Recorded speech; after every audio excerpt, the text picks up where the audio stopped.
Hello friends, मेरे story channel पे आप सभी का स्वागत है। मेरी आज की कहानी है पत्नी हो तो ऐसी। बेटा अब खुद कमाने वाला हो गया था, इसलिए बात बात पर अपनी माँ से झगड़ पड़ता था। ये वही माँ थी जो बेटे के लिए पति से भी लड़ जाती थी, मगर अब फाइनेंसिंग इंडिपेंडेंट बेटा पिता के कई बार समझाने पर भी इग्नोर कर देता और कहता, यही तो उम्र है शौक की, खाने पहनने की। जब आपकी तरह मुंह में दांत और पेट में आत नहीं रहेगी तो क्या करूँगा। बहू खुशबू भी भरे पूरे परिवार से आई थी, इसलिए बेटे की गृहस्थी की खुशबू में रम गई थी। बेटे की नौकरी अच्छी थी तो फ्रेंड सर्कल उसी हिसाब से मॉडर्न भी थी। बहू को अक्सर वह पुराने स्टाइल के कपड़े छोड़कर मॉडर्न बनने को कहता, मगर बहू मना कर देती तो कहता, कमाल करती हो तुम, आजकल सारा ज़माना ऐसा करता है, मैं क्या कुछ नया कह रहा हूँ। तुम्हारे सुख के लिए सब कर रहा हूँ और तुम हो कि उन्हीं पुराने विचारों में अटकी हो।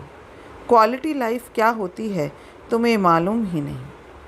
और बहू कहती, क्वालिटी लाइफ क्या होती है ये मुझे जानना भी नहीं है, क्योंकि लाइफ की क्वालिटी क्या हो मैं इस बात में विश्वास रखती हूँ। आज अचानक पापा आईसीयू में एडमिट हुए थे। हार्ट अटैक आया था। डॉक्टर ने पर्चा पकड़ाया, 3 लाख और जमा करने थे।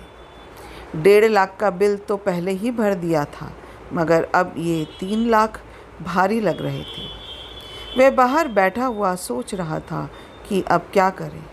उसने कई दोस्तों को फ़ोन लगाया कि उसे मदद की ज़रूरत है, मगर किसी ने कुछ बहाना कर दिया। आंखों में आंसू थे और वह उदास था। तभी खुशबू खाने का टिफ़िन लेकर आई और बोली, अपना ख्याल रखना भी ज़रूरी है, ऐसे उदास होने से क्या होगा, हिम्मत से काम लो, बाबूजी को कुछ नहीं होगा, आप चिंता मत करो, कुछ खा लो, फिर पैसों का इंतज़ाम भी तो करना है आपको। मैं यहाँ बाबूजी के पास रुकती हूँ, आप खाना खाकर पैसों का इंतज़ाम कीजिए। पति की आंखों से टप टप आंसू झरने लगे। कहा ना, आप चिंता मत कीजिए, जिन दोस्तों के साथ आप मॉडर्न पार्टियाँ करते हैं आप उनको फ़ोन कीजिए, देखिए तो सही कौन कौन मदद को आता है।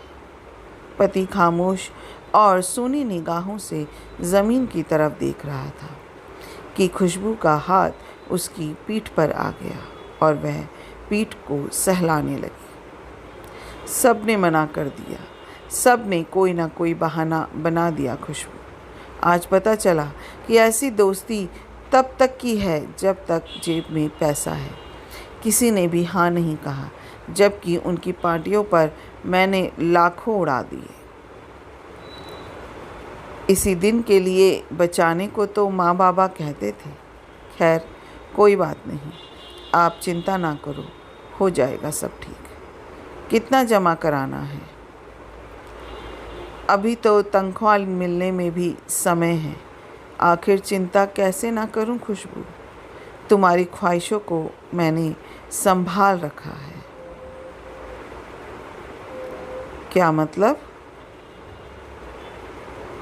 तुम जो नई नई तरह के कपड़े और दूसरी चीज़ों के लिए मुझे पैसे देते थे वो सब मैंने संभाल रखे हैं। माँ जी ने फ़ोन पर बताया था 3 लाख जमा करने हैं। मेरे पास 2 लाख थे, बाकी मैंने अपने भैया से मंगवा लिए हैं। टिफ़िन में सिर्फ एक ही डब्बे में खाना है, बाकी में पैसे हैं। खुशबू ने थैला टिफ़िन सहित उसके हाथों में थमा दिया। खुशबू, तुम सचमुच अर्धांगिनी हो।